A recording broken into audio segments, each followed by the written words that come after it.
lesbianas, gays, bisexuales, transgéneros, sexo, identidad de género. Le digo al niño, no le digo a la niña, le digo a la niña, no que. ¿Cómo hablar de diversidad sexual con los niños? Hoy en Verbo Criar el Podcast me acompaña desde Madrid Eva Torreblanca, codirectora de ITADE Psicología Aplicada. Bienvenidos a Verbo Criar, un espacio dedicado a conjugar lo que somos y hacemos en el desarrollo de nuestros niños.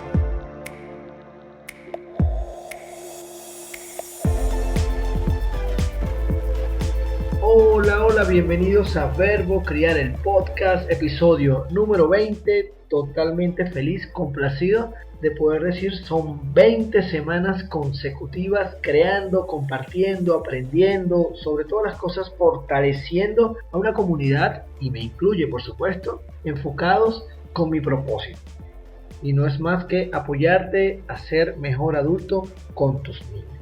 Mi nombre es Joel David Bolívar Corazpe, como siempre, gracias por escuchar, por compartir, gracias a Una Nana para Padres, a la corporación GBH.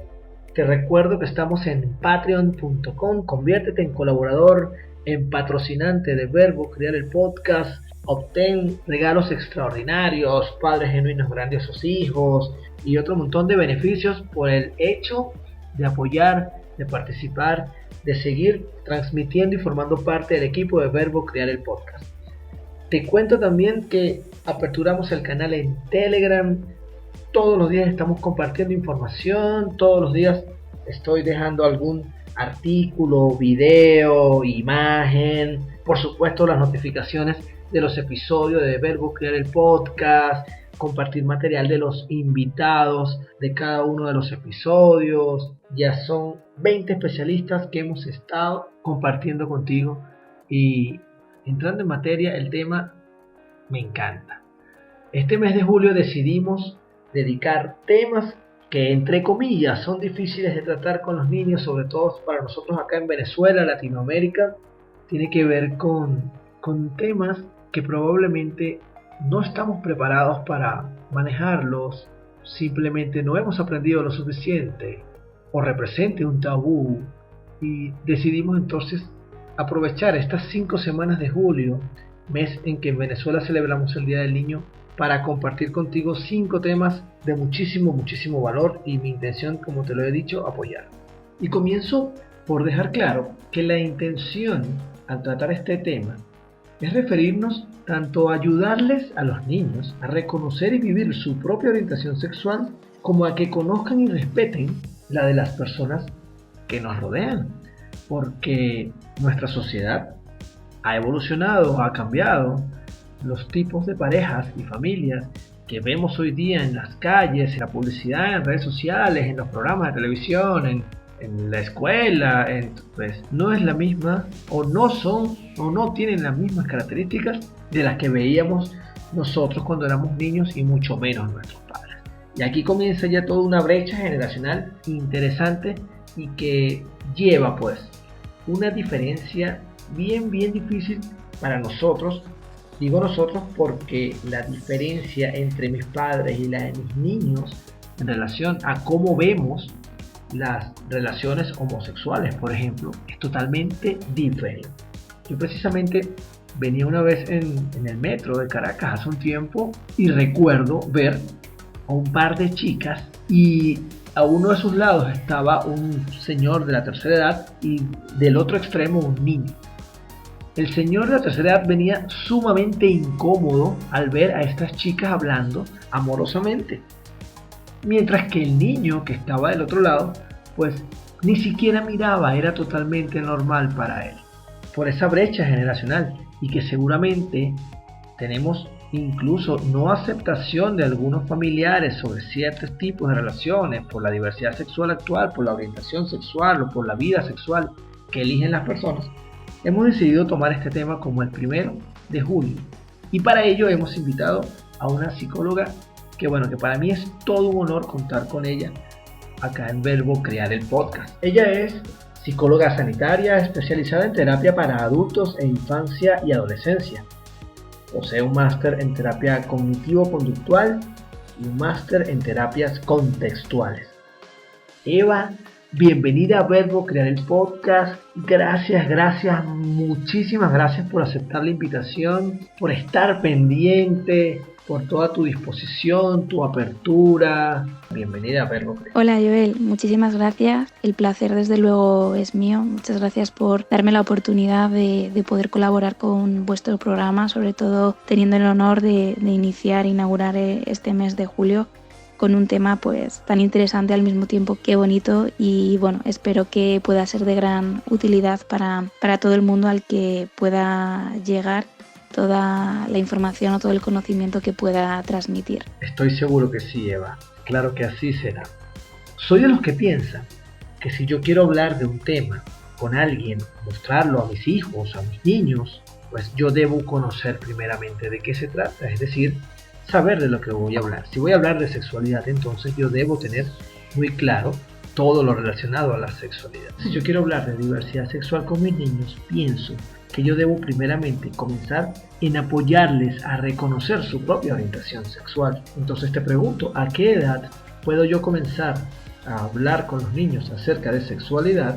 Y de una vez aprovecho y te pregunto, ¿cuál es la edad en la que ellos comienzan a definir su orientación sexual? Efectivamente, Joel, esta es una de las cuestiones que en un inicio más se plantean las familias, ¿no? En cuanto a qué edad comienza, ¿no? a iniciarse, ¿no? esta identificación, ¿no? respecto a lo que sienten. Bueno, realmente hay estudios que van en muchas direcciones, no es algo que esté claramente definido. Hay estudios que hablan desde los 9 años o incluso puede ser antes, ¿no? en alguno de los casos, pero sobre todo es algo que va a empezar a coger gran importancia en la pubertad, en esa etapa donde el niño ya adolescente, ¿no? empieza realmente a experimentar, a sentir, empieza a ver a través de su propia experiencia. Entonces, bueno, quizá es aquí cuando más se pueda plantear, ¿no? o podamos incluso tener la experiencia de que nuestros hijos puedan empezar a preguntarnos qué es eso que está pasando, por qué se sienten atraídos a lo mejor por el sexo opuesto, cómo surge, ¿no? por qué sienten eso, ¿no? Es decir, cuando empiezan un poco esas preguntas, pero evidentemente, como comentaba, esto puede iniciarse mucho antes, ¿no? También va un poco, bueno, pues guiado de un poco de la estimulación, ¿no? de la cultura, del entorno que también se vaya teniendo, y un poco de la madurez cognitiva, emocional del niño, ¿no? de la persona en sí. Respecto a cuándo podemos empezar a hablar de esto, realmente no hay una edad concreta. Es verdad que, como comentaba, las preguntas pueden aparecer ya más quizá en esa etapa, ¿no? de la pubertad, que es quizá cuando están un poquito más preparados a nivel cognitivo y emocional para empezar a identificar qué está pasando, pero efectivamente no hay una edad, ¿no? Nosotros siempre apostamos un poco por esa normalización, por el hecho de, bueno, pues simplemente experiencias a lo mejor que hemos visto en el cole, o que ellos pueden ver que a lo mejor un compañero o una compañera suya tiene 2 mamás, tiene 2 papás, o incluso amigos que podamos tener cercanos en nuestro entorno, o incluso a nivel laboral, ¿no? Es el hecho un poco de normalizar esas situaciones, pues desde también noticias, televisión, ¿no? O incluso desde, bueno, pues los cuentos, ¿no? que ya o películas que van apareciendo, y que realmente pues podemos ir explicándoles ya desde ahí, ¿no? Al igual que hablamos de familia monoparental, al igual que hablamos de tema de adopción, pues podemos también, ¿no? contarles o transmitirles esa información, ¿no? a través de historias, de cuentos, siempre desde esa normalización. Ok, entonces aquí la invitación es a estar bien alertas, ¿no? A estar bien alertas, observando con los comportamientos, con las inquietudes, con lo que expresan, viven y hacen nuestros niños. Y entiendo perfectamente entonces la importancia del desarrollo cognitivo, que no necesariamente para todos se da en la misma edad. Eva, según tu experiencia, a las familias que apoyas, que atiendes, ¿En qué nos equivocamos los padres al momento de hablar estos temas? Efectivamente, bueno, la equivocación quizá es algo que va a estar siempre presente. Al final, los papás, pues, bueno, son seres humanos, son personas y evidentemente no hay papás perfectos, al igual que no va a haber niños perfectos. Y en ningún momento ese es el objetivo, entonces el hecho de cometer errores, ¿no? Pues evidentemente forma parte de nuestra vida, ¿no? En ese sentido, muchas veces recalcar que estos errores, pues evidentemente no son intencionados, pero que efectivamente a veces pues pueden influir, ¿no? Quizá desde mi experiencia y un poco por lo que, bueno, pues he ido viendo, ¿no? En estos últimos años, no solamente incluso en este tema, sino en otras cosas, ha sido un poco el miedo, ¿no? El hecho de ir con miedo de cara a pues lo que pueda pasar, ¿no? A que nuestro hijo pueda sufrir, que debido a experiencias o historias que conocemos o incluso hemos visto, ¿no? O hemos vivido indirectamente, pues un poco la intención de evitar que eso ocurra, ¿no? Entonces este miedo muchas veces lleva a que la persona pues intente ocultar información, tenga incluso nervios, ¿no? A la hora de explicar, el hecho incluso de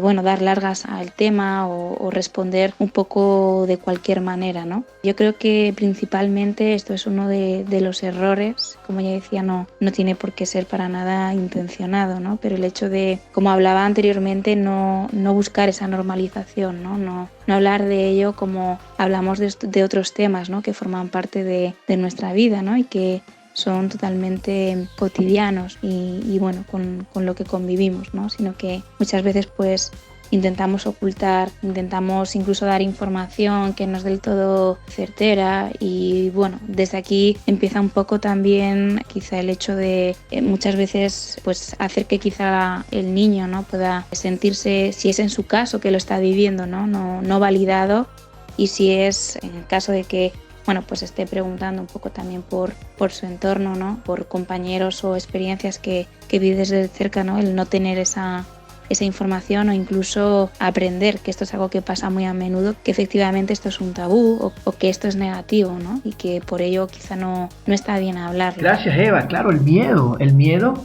a que pueda suceder lo que yo no acepto o no me gusta que suceda, o que no está bien visto, o que no quiero que me critiquen, o el miedo a que simplemente yo sea juzgado, tanto como el adulto de mis hijos y también que mis hijos sean juzgados. El miedo definitivamente se convierte en un gran obstáculo a la hora de comunicarnos, y eso es lo que va generando el tabú al momento de conversar, porque ciertamente si hablamos de otras cosas, ¿por qué no conversar? Sobre todo en los momentos en los que hay duda. Como bien lo decías, el hecho de que mi hijo venga y me pregunte algo no significa, ¿sí?, que él quiera hacerlo o probarlo. Hay un deseo de conocer información, de entender, porque ver algo que él quizás para él no es normal sucede en algunos lugares, sucede con muchas personas, y es simplemente aprender. Estamos viendo, como tú lo decías hace un rato, quizás veo una pareja, se da un beso, dos hombres se dan un beso y el niño lo ve y viene y pregunta: papá, ¿por qué esos niños se besaron? Mamá, ese niño ¿por qué se viste de niña? Ese hombre ¿por qué se viste de mujer? A mí me ha tocado: papá, ¿es chico o chica? ¿Por qué mi amigo o mi amiga en la escuela tiene dos mamadas? Son preguntas que comienzan a nacer por curiosidad. ¿Cómo podemos entonces nosotros, Eva, manejar, por ejemplo, el tema de la homosexualidad cuando comienzan este tipo de preguntas en casa? Esta pregunta quizá es algo compleja, ¿no? Porque no es fácil explicar la homosexualidad como tal, ¿no? Pero sí que hay muchos recursos y tenemos mucha información para poder transmitirles precisamente lo que realmente es importante de todo ello, y sobre todo adaptado a cada edad, ¿no? No es lo mismo comentárselo a un niño que tiene 5 o 6 años que hablarlo con un adolescente, ¿no? Claro. En este caso, pues como comentaba antes, sobre todo es el normalizar, al igual que hablamos como decía antes, ¿no? De familias que a lo mejor son monoparentales, o incluso hablamos de por qué, ¿no? Cuando a lo mejor ellos nos preguntan, ¿no? ¿Por qué mi compañero o mi compañera es de China y sus padres pues son occidentales, ¿no? Ok. Pues de la misma manera podemos hacerle llegar esta otra información. Para ello hay muchos recursos que muchas veces nos olvidamos, pero que están ahí, que también nos sirven de apoyo y de ayuda, ¿no? Entonces, muy útil poder utilizarlos al mismo tiempo que le explicamos esto que ellos nos preguntan. Hay muchísimos cuentos, por ejemplo, hay uno que se llama Mi primer amor, cuenta un poco la historia, bueno, pues entre dos niños. También podemos inventarnos nosotros las historias, los cuentos, incluso podemos dibujarlo, podemos jugar con muñecos, ¿no? También a través de ese juego, ¿no? Poder transmitirlo, ¿no? O como decíamos, para los más mayores, ¿no? Pues esas series, ¿no? Esas películas donde empieza a aparecer amor, por ejemplo, entre dos mujeres, entre dos hombres, ¿no? Y el aprovechar también para poder explicarlo desde ahí, ¿no? Siempre, como decía, vamos a ir adaptándolo a cada edad, pero lo más importante es mostrarnos tranquilos, poder tomar ese tiempo de calma, de tranquilidad, no hacerlo de cualquier manera, sino dedicarle un tiempo, porque al final, bueno, es algo que es importante, es algo que en un principio lo que nosotros le vayamos a transmitir es lo que se van a ir quedando y que luego van a ir llevando como guía, ¿no? En base a otras experiencias, incluso conocimientos que van a ir adquiriendo, bien porque lo vean, porque otras personas se lo cuenten, ¿no? Entonces es importante dedicarle ese tiempo. Si en algún momento hay algo que no sabemos, que no podemos explicarle, a lo mejor, como bien comentabas al principio, ¿no? Uno primero tiene que informarse, ¿no? para luego poder transmitirlo, pues con total normalidad les decimos que no lo sabemos o que en este momento pues no se lo podemos decir, pero que se informará para que en cualquier momento pues se vuelvan otra vez a sentar, a reunir y poder resolverle esa duda antes de que empiecen a coger información de fuentes que ya salen fuera de nuestro control. Claro, Eva, aprovechar claramente de todo lo que nos puede apoyar para explicar dependiendo de la edad. Yo tengo un niño de 9 años y yo trato de estar lo más pendiente posible acerca del contenido que él consume en internet y en televisión. Fíjate que ya hay series de televisión donde las relaciones homosexuales, manteniendo el ejemplo de nuestra conversación, es normal, es común. Es posible incluso entre superhéroes.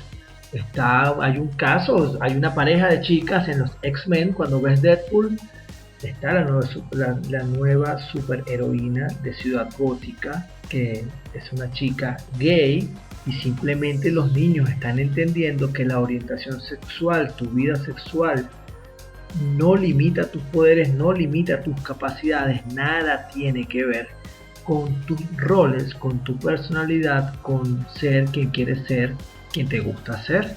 Sin embargo, como mencioné al inicio, la brecha generacional es increíble.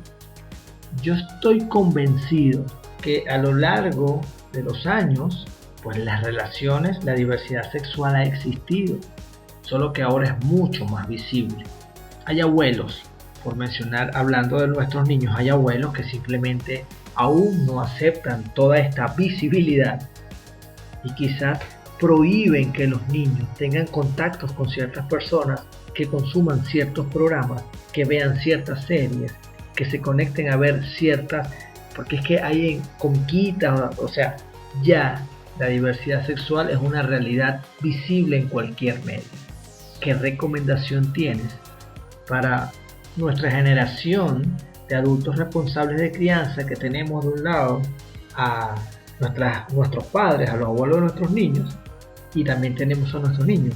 O sea, estamos como en el medio. Aquí quizá es un poco lo que hablábamos antes. Efectivamente, esa brecha transgeneracional es importante porque efectivamente la idea, ¿no? Las reglas que esos papás y esas mamás pues han ido gestando a lo largo de su vida, ¿no? De su experiencia, evidentemente tiene una connotación generalmente negativa, ¿no? Respecto a esta idea, algo que en la generación de hoy pues se está de alguna forma eliminando, ¿no? Se está modificando. Entonces, quizá un poco la recomendación va más por cuál es ese objetivo, ¿no? Cuál es el objetivo real respecto a qué queremos con nuestros hijos, ¿no? Quizá muchas veces estamos pegados, ¿no? a ese rechazo, a ese contenido negativo, ¿no? Porque es lo que nos han contado, es lo que nosotros de alguna manera hemos vivido, y sobre todo ese miedo que hablábamos antes de, bueno, pues evitar que efectivamente nuestro hijo sufra, ¿no? O de alguna forma salga fuera de esa regla que nosotros consideramos que es la correcta, ¿no? Entonces, quizá el objetivo principal es que los niños puedan ser flexibles, puedan ser el día de mañana, ¿no? Sentirse satisfechos con sus vidas, ¿no? Entonces, cualquier regla que pueda de alguna forma limitar eso va a hacer que ese niño, pues quizá se acerque más al sufrimiento, ¿no? Es algo paradójico porque en ese intento de imponer esa regla hace que queramos salvarle quizá, ¿no? De eso que es lo incorrecto, realmente sea lo que genere ese problema, ¿no? Bueno, quizá salirnos un poco más, ¿no? de esa regla, dar unos pasos atrás, mirar un poco más allá y ver realmente cuál es el objetivo, ¿no? Y dónde o de qué manera nuestro hijo pues puede ser más feliz. Esa felicidad que todos queremos para nuestros niños. Imagina por un instante que una familia, los adultos, papá, mamá, notan comportamientos en su niño mostrando una orientación sexual no aceptada por ellos. Entonces comienzan a reprimirlo, a no permitirlo.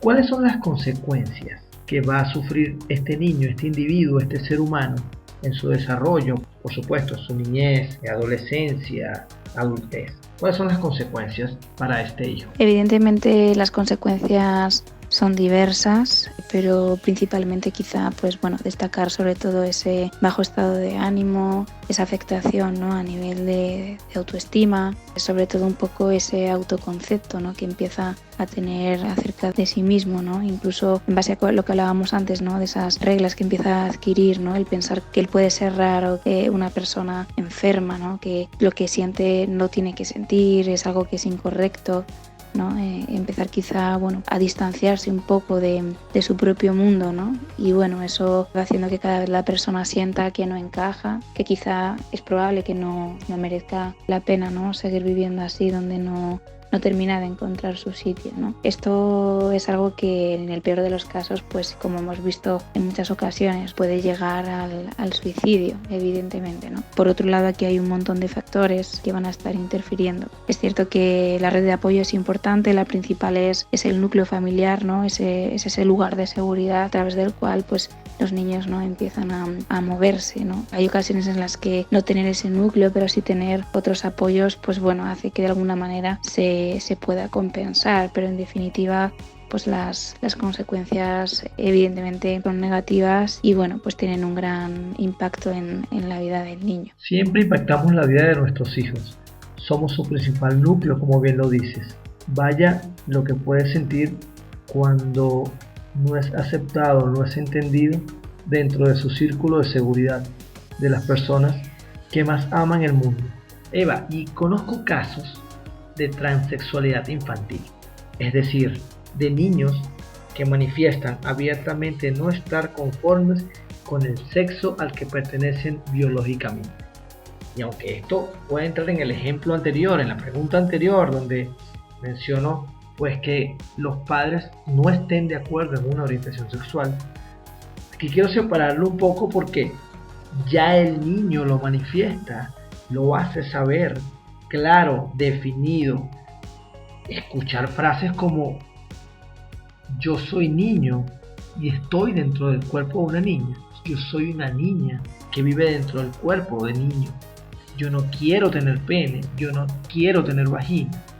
¿Qué recomendación puedes dejarnos para estas familias que pudiesen vivir este tipo de situaciones? Sí, en este caso estamos hablando de identidad sexual, pero el manejo no es muy diferente al de la orientación sexual que comentábamos antes, ¿no? Y lo más importante es sobre todo acompañar, escuchar, intentar entender, ayudar y sobre todo validar, ¿no? Eso que el niño pueda estar sintiendo, que de por sí a veces es algo complicado, ¿no? De manejar para los adultos, pues imaginemos, ¿no? También, ¿no? Para un niño, ¿no? Entonces, en ese caso ser un poco, bueno, ese apoyo, ¿no? Para él, incluso si en muchas ocasiones vemos que no podemos, que no sabemos darle salida a esto, que no sabemos de qué manera poder ayudar, pues pedir ayuda profesional o incluso en muchas ocasiones asistir, ¿no? A asociaciones en las que, bueno, esto es algo que trabajan, que ven desde hace mucho tiempo, ¿no? Y que pueden dar un poco de luz verde, ¿no? A aquello que para nosotros a veces se nos hace un poco complicado. Pero en definitiva, sobre todo es estar ahí. Evidentemente entiendo que esto es algo también complejo para los papás, entendiendo también que, como hablábamos antes, ¿no? En cuanto a muchas veces sus reglas